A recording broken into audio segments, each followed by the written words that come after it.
সেই কষ্টের ফসল আমরা পেয়েছি আন্দোলন হতে। আমি এখন সেই সিদ্ধান্তগুলো করে চলাচ্ছি।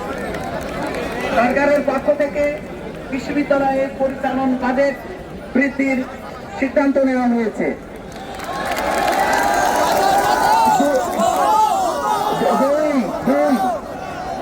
বাজেট বৃদ্ধি করার মাধ্যমে শিক্ষার্থীদের প্রথম দাবির বিষয়ে সিদ্ধান্ত নেওয়া হয়েছে।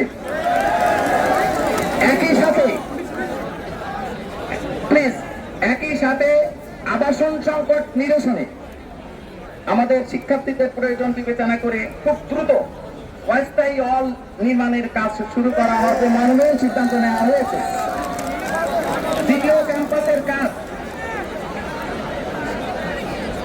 ক্যাম্পাসের কাজ অগ্রাধিকার ভিত্তিতে অতি দ্রুত বাস্তবায়নের প্রক্রিয়া ইতিমধ্যে শুরু হয়ে গিয়েছে। এতে করে আমাদের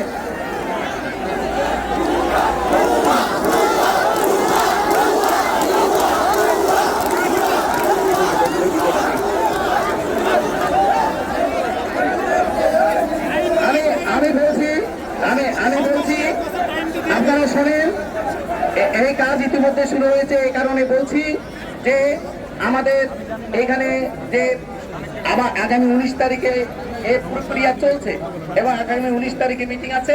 তারপরে আমাদের কাজও কিন্তু আমাদের সেনাবাহিনীর সাথে যৌথভাবে আমাদের কাজ চলছে।